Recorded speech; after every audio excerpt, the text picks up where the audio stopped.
Assalamualaikum warahmatullahi wabarakatuh. Waalaikumsalam.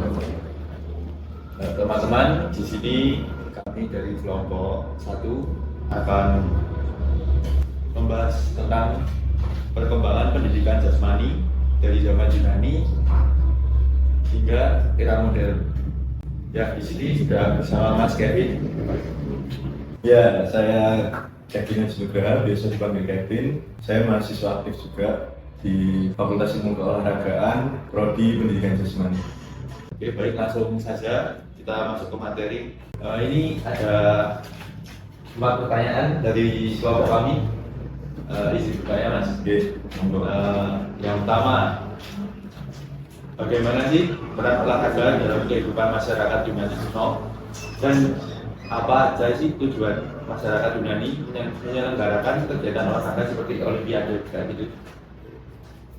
mungkin kita berbicara tentang sejarah ya ini ya kalau dulu itu pada tahun 776 sebelum Masehi itu masyarakat Yunani mengadakan Olimpiade ini untuk bentuk sesembahan kepada dewa mereka, Zeus. Agak ketir lah. Santai aja kan ini. Santai aja. Acara itu merupakan acara festival keagamaan. Awalnya dari situ. Salah satu dari pesta pora yang dilakukan untuk mengisi acara-acara tersebut. Jenis olahraganya ini banyak. Olahraganya ini tentunya benar-benar tentang fisik.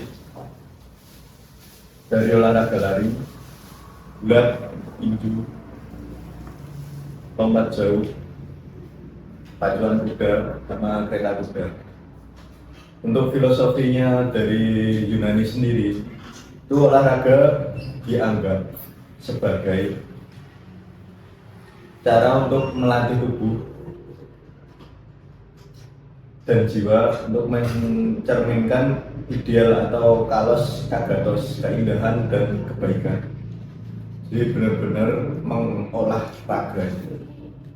Sebenarnya itu juga ada filosofis yang menyatakan mens sana in corpore sano. Artinya di dalam tubuh yang sehat terdapat jiwa yang kuat. Seperti itu. Untuk pengaruh dari zaman Yunani itu kan ini membicarakan tentang evolusi olahraga ya. Dari zaman Yunani dinilai usang, kita beralih ke zaman Romawi. Di peralihan itu di situ. Peralihan tersebut bangsa Romawi itu juga mengadopsi dari bangsa Yunani. Tapi perbedaannya ketika olahraga di zaman Yunani dan zaman Romawi ini lebih ke hiburan. Zaman Romawi. Contohnya seperti gladiator yang ada di Italia, terus banteng yang ada di Spanyol itu salah satu olahraga juga, tapi mereka lebih menekankan hiburan ketimbang Olimpiade itu kan ya seperti yang kita tahu sampai sekarang masih ada Olimpik itu, dia lebih apa ya, kompetisi kan? Dia lebih kompetisi, tujuannya sama, mengolah raga. Kemudian di masa Romawi itu kan berperang ya. Itu ada yang namanya olahraga militer juga di situ. Karena pada saat itu terbentuknya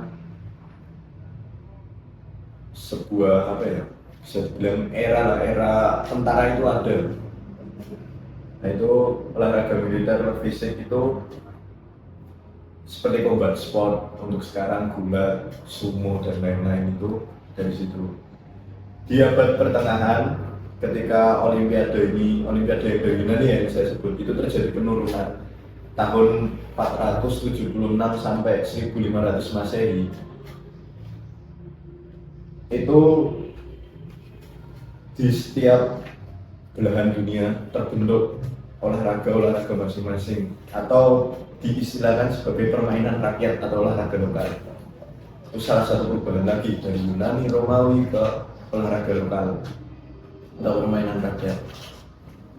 Di sini terjadi turnamen dan aturannya itu sesuai dengan tempatnya. Semisal di Indonesia ada yang namanya Bogor Sodor. Iya kan? Aturannya apakah dari kita? Ya, kebetulan sama dengan permainan India. Ada yang tahu nggak permainan apa? Dari olahraga semua kan? Iya. Kabadi. Nah, terjadi kesamaan serupa tapi tidak sama. Sebenarnya mas, tak buka literatur lah yang membantu saya untuk memaksakan apa yang saya omongkan. Itu olahraga-olahraga tersebut terjadi hingga abad 18, dari 1500 sampai 1800 Masehi. Kemudian ada istilah yang dinamakan kebangkitan olahraga. Munculnya olahraga terorganisir. Seperti olahraga itu memiliki wadahnya masing-masing. Awalnya kan nggak terorganisir kan. Ya seperti yang kita lihat sekarang, itu mulai terorganisir seperti tenis, anggar, itu kan sudah terorganisir. Kemudian permainan tradisional yang mendunia seperti golf, kriket, situ bowling itu kan terbentuk dari Eropa yang mendunia, dan kemudian ada asosiasi-asosiasinya yang membentuk di situ.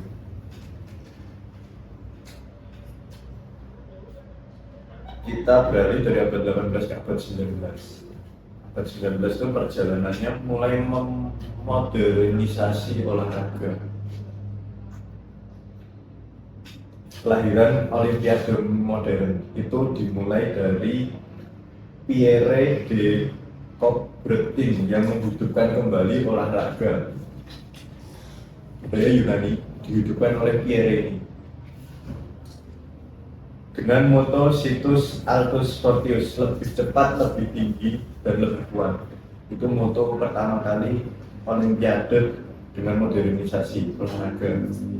Untuk olahraganya sendiri ada olahraga invasi seperti rugby, sepak bola, basket.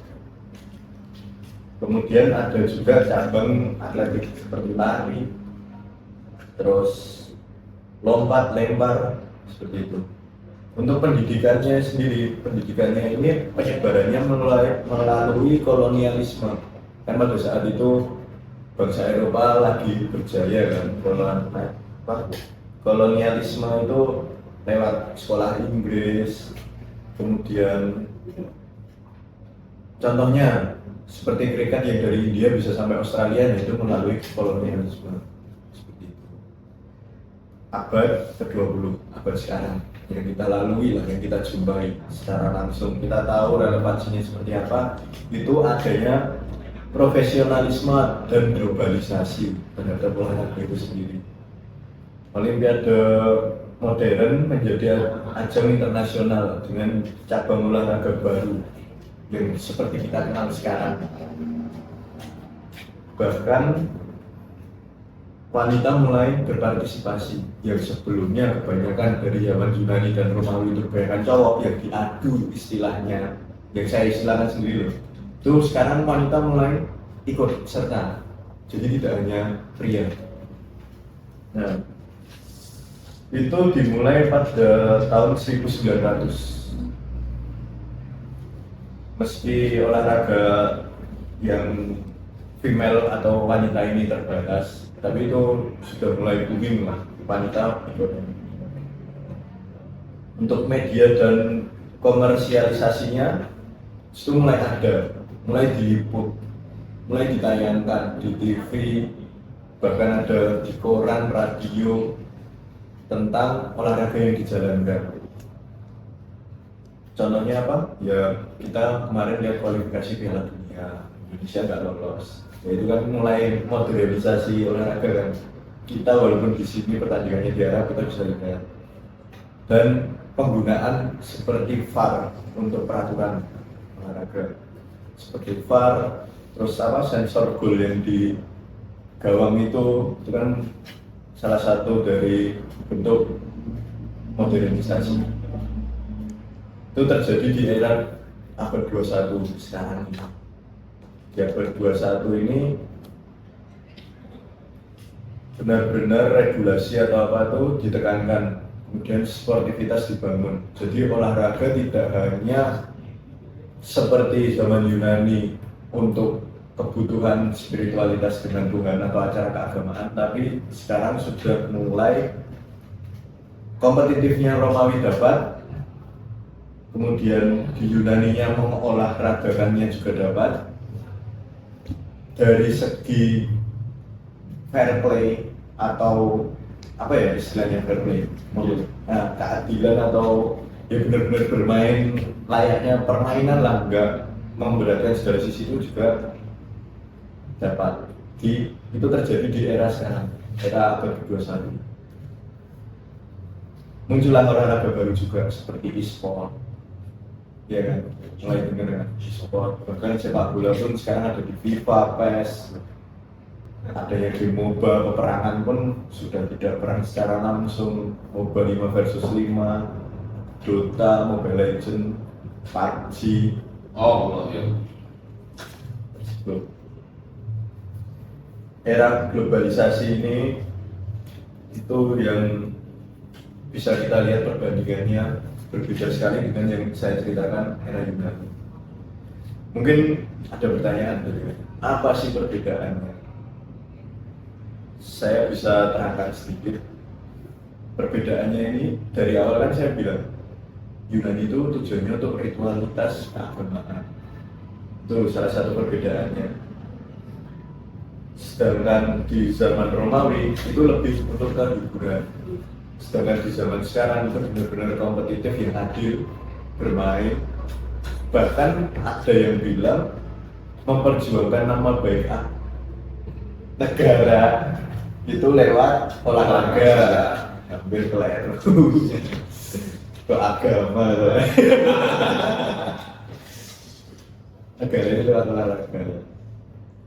Itu kelihatan kan dari tujuannya, perbedaannya di situ. Kemudian ada aksesibilitas. Perbedaan aksesibilitasnya dari yang eksklusif dalam artian olahraga zaman Romawi dan Yunani kan kebanyakan pria kan, wanita bahkan hanya bisa menonton. Sekarang bisa wanita diberikan kebebasan untuk ikut serta. Kemudian dari skalanya yang tadinya itu sempat ada transformasi yang olahraga dari Romawi ke lokal dengan aturannya sendiri-sendiri, sekarang sudah diglobalkan kembali, diberikan aturan bersama seperti tadi kabadi tadi. Kabadi sudah mulai masuk Olimpik kan, seperti itu. Kemudian perbedaannya lagi di teknologi. Zaman dulu yang penting yang satu menang, yang satu kalah. Zaman sekarang menang dan kalah itu harus benar-benar fair. Makanya adanya fair play, dituntut untuk fair play, dan adanya teknologi-teknologi yang membantu seperti VAR yang saya sebutkan tadi, Pak. Dari saya mungkin ada pertanyaan lagi. Terima kasih Mas sudah menjelaskan panjang lebar, dan ini menarik Mas. Ada pertanyaan yang menarik lagi ya. Kan sekarang era modern menekankan sport science ya Mas? Ya, sport science. Nah kan itu ada sport science, penelitian dan teknologi. Nah apakah upaya kita memodernisasikan penjas dengan ilmu pengetahuan justru mengikis relevansi dari warisan tradisional yang bersifat holistik, ataukah kedua aspek yang aspek tadi modern dan Yunani kuno dapat disinergikan secara efektif dalam pembelajaran penjas di sekolah? Saya sebelumnya itu ini saya jelaskan ya, antara zaman dahulu dan zaman sekarang itu kan udah tahu perbedaannya. Kemudian kita masuk ke dalam sport science. Sport science itu harus kita petakan ke dalam kondisi yang berbeda. Gak bisa kita satukan dengan yang tadi. Karena apa? Sport science ini beda pembahasan. Yang dibahas itu beda. Sport science sendiri itu membahas tentang anatomi tubuh misalnya. Terus tentang apa lagi Mas? Pak Al Mas? Fisiologi, Tentang fisiologi, biomekanik, analisis tentang analisis. Nah, itu kan masuknya ke sport science ya. Jadi apakah apa ya, mengusangkan ajaran-ajaran yang dahulu? Tentu saja tidak. Karena ajaran-ajaran yang dulu itu ibaratnya itu pembuka dari ajaran yang sekarang. Ajaran yang dulu mungkin mereka bingung mengistilahkan dan belum terdukungnya alat untuk melakukan penelitian untuk mendapatkan kebenaran. Ya, kebenarannya tidak bisa disebutkan kebenaran yang absolut. Karena sport science sendiri itu kan ketika suatu kebenaran yang ditemukan itu sudah terbantahkan dengan kebenaran yang baru, maka kebenaran yang lama ini usang.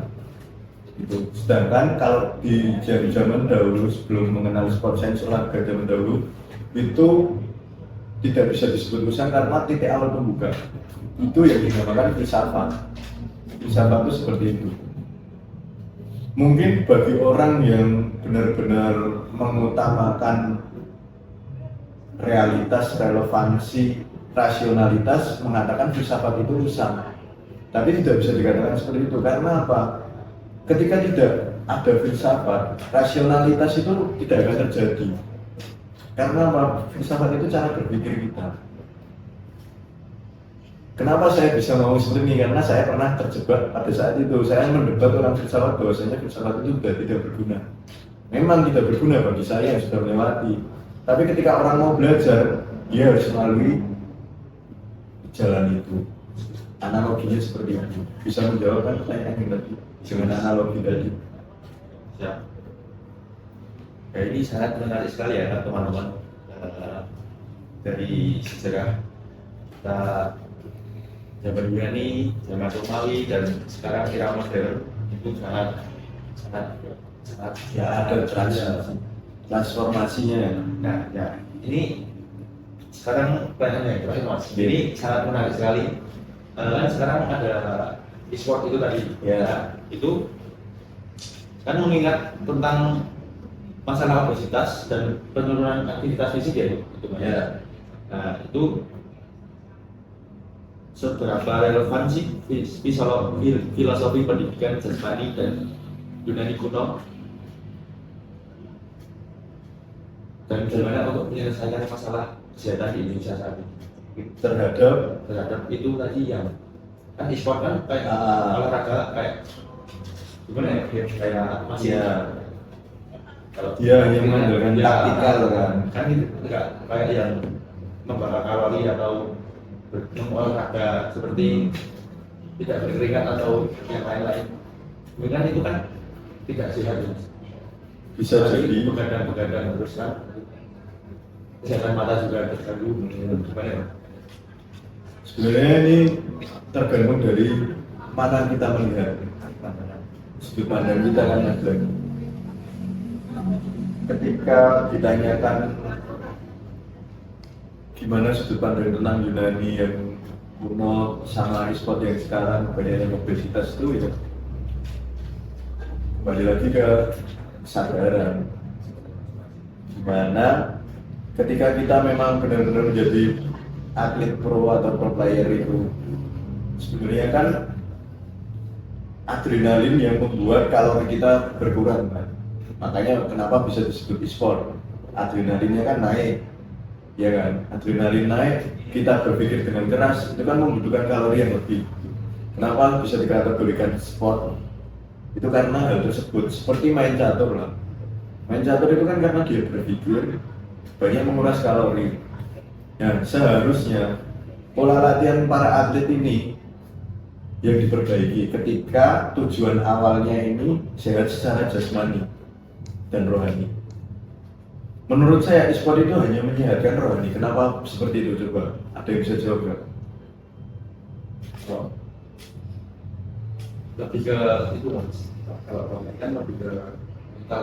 Ya, kenapa bisa seperti itu? Kan kalau jasmani kan ya kita cuman megang Jari saja. Tubuh pun tidak bergerak sama sekali.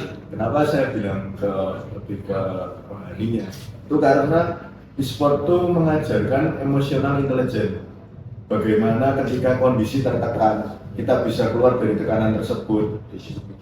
Nah, kemudian bagaimana kita mencari problem solving. mencari pemecahan masalah ketika posisi kita ini sudah kalah telak, walaupun kita sadar betul bahwasanya itu tuh semua tersistem kan, ada hitungannya, itu gimana caranya mengembalikan keadaan itu kan di situ. Makanya masih bisa dikategorikan sport karena hal tersebut. Kemudian kembali lagi ke pertanyaannya tadi apa? Bagaimana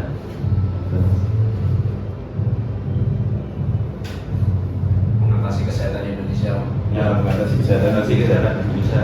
Nah, kalau mengatasi kesehatan Indonesia sebenarnya itu sudah benar, karena kita tidak bisa menyatukan dua pertanyaan tadi. Mungkin pertanyaan, bukan saya menggurui ya, mungkin pertanyaan lebih tepat, kenapa di Indonesia itu banyak terjadi anak-anak atau bahkan orang-orang itu lebih memilih olahraga dengan gadget atau e-sport tersebut. Gimana cara mengatasinya? Mungkin seperti itu ya Mas yang dimaksud. Nah itu simpel saja. Menurut saya dari analisa sekarang ya, hal tersebut malah berbalik. Mungkin ketika zaman COVID atau 2019 sampai 2022 itu aktif game. Untuk sekarang itu berbalik. Bahkan yang lagi populer sekarang tuh malah justru fun run, net run, sepeda, pedal, mini soccer. Bahkan sekarang udah mulai balik lagi. Terus apa yang mau dipertanyakan?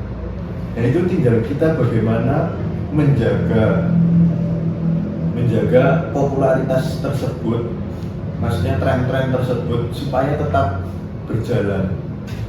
Dan bagusnya generasi yang sekarang ini, karena mungkin sudah melalui proses isolasi COVID itu ya, mungkin karena capek menunggu atau capek main game seperti ini, sekarang mereka sadar bahwasanya gerak itu penting.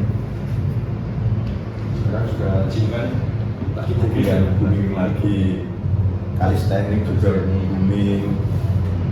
Dan kebetulan saya kan bekerja di Badan Gizi Nasional, di Satuan Pelayanan Pemenuhan Gizi.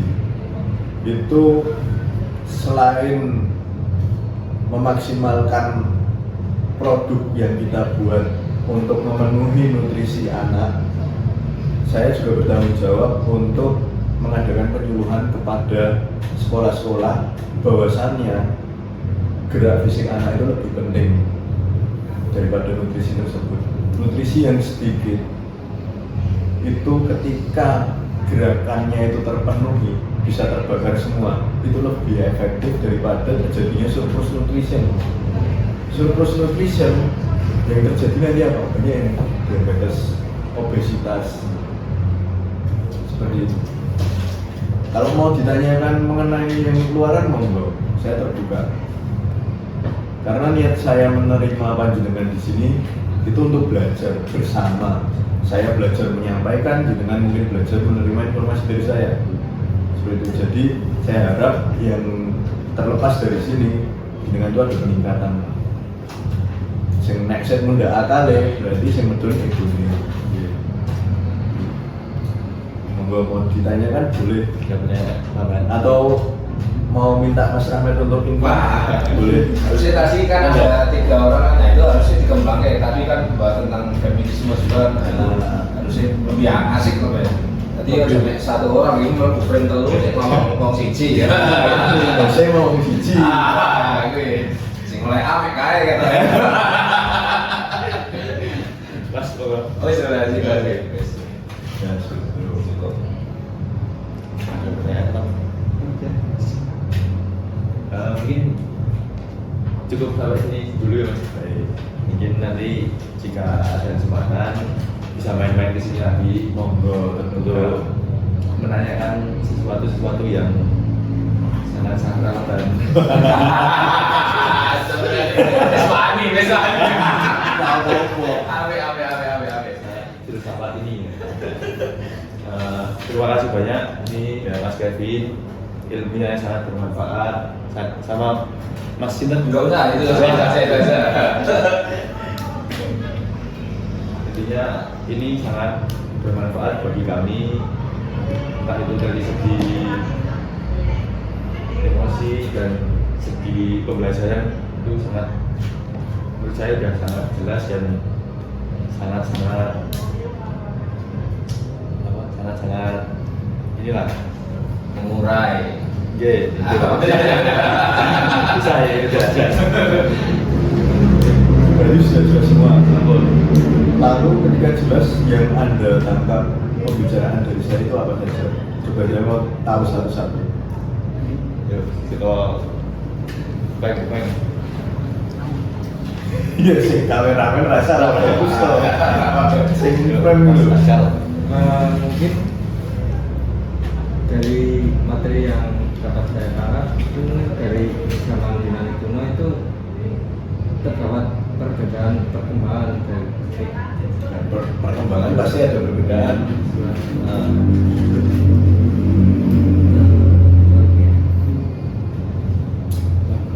Yang sederhana aja nggak apa-apa. Yang penting saya ini mau tahu informasi yang saya berikan ini apakah terserap dengan benar atau masih terjadi miskonsepsi. Ketika ada miskonsepsi, saya harus bertanggung jawab untuk menyampaikan benar-benar merasuk ke jenengan. Merasuk dalam arti jenengan itu menerima apa yang saya maksud. Karena ketika terjadi miskonsepsi atau mispemahaman, bahaya. Jadi bola liar nanti untuk tersebut. Oke, mungkin dari saya Ya. itu untuk masyarakat penyampaian soal pertahanan untuk kan itu sangat bagus. Mungkin kami sebagai calon untuk ke depannya, dia agar ke depannya bisa mempertahankan semua aktivitas yang dulunya kebanyakan main game dan mengurangi aktivitas fisik segala macamnya. Itu sangat kami dapatkan luar biasa, mungkin bisa menjadi pelajaran buat kami ke depannya untuk mempertahankan untuk mempertahankan pelan-pelan seperti itu.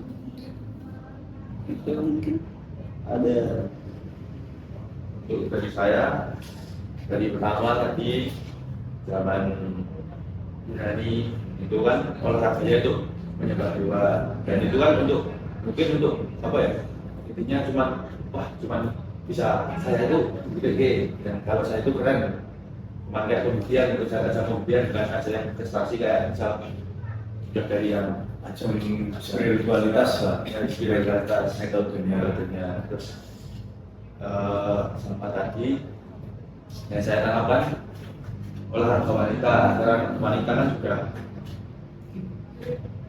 olahraga, intinya ada mulai masuk kontribusi untuk olahraga dunia maupun lokal, dan itu sangat kompetitif dan baik. Untuk selanjutnya itu yang masalah tradisional itu kan sekarang sudah berkembang lagi kan Mas. Itu mungkin seperti yang dosen filsafat sebelumnya Pak Hamid itu kan kayak beban saudara lebih bagus daripada kabadi. Kenapa kabadi yang masuk ke Olimpiade sedangkan beban saudara itu enggak? Padahal kan secara permainan beban saudara itu bagus, lebih bagus dari kabadi. Intinya itulah. Dan untuk yang e-sport tadi saya menangkap banyak dari yang jelasannya kayak Mas Kevin, dari mulai segi rohani, segi jasmani, dan gimana cara mengatasi kesehatan yang seperti tadi kebanyakan main gadget dan lain-lain kan ya alhamdulillah sudah bisa paham. Mungkin tambahan closing statement. Oke teman-teman, mungkin materi kita cukup sampai ke sini, tidak terasa sangat cepat. Terima kasih banyak Mas Kevin atas jawaban-jawaban yang telah disampaikan dan pelajaran-pelajaran berharga bagi kami dan bagi teman-teman. Mungkin bisa tanya-tanya Mas Kevin kalau Bisa nanti kalau mau tanya. Ada tambahan Mas? Ya kalau dari saya semoga apa yang didapat, pemahaman baru yang didapat bisa benar-benar diimplementasikan secara nyata. Karena menurut saya apa yang saya sampaikan sekarang itu insya Allah berguna lah untuk kedepannya, seperti yang dibilang saudara Antoni tadi tentang aktivitas fisik itu sangat penting. Nah itu ketika sudah mengetahui, berarti Anda bertanggung jawab untuk mengimplementasikan hal tersebut. Ketika besok Anda menjadi guru, lulus menjadi guru, prioritaskanlah yang Anda ketahui, karena itu sangat bermanfaat sekali. Percuma jika nutrisi yang dipenuhi itu cukup bahkan berlebih ketika tidak ada pembakaran di situ. Jadi hidup itu harus balance. Olahraga itu kan fungsinya tadi membalancekan. Makanya ada yang namanya mensana incorpore sano tadi. Dalam tubuh yang sehat terdapat jiwa yang kuat. Nah, ketika tubuh ini diolah, gerak dan segala macam kan menjadi sehat kan, dan jiwa ini akan kuat, gak mudah tergoncang ketika ada tekanan dari luar, ketika ada masalah, lebih siap untuk closing statement dari saya. Di dalam tubuh yang sehat terdapat jiwa yang kuat. Salam olahraga. Mungkin sekian dari kelompok 1. Terima kasih. Assalamualaikum warahmatullahi wabarakatuh. Wah.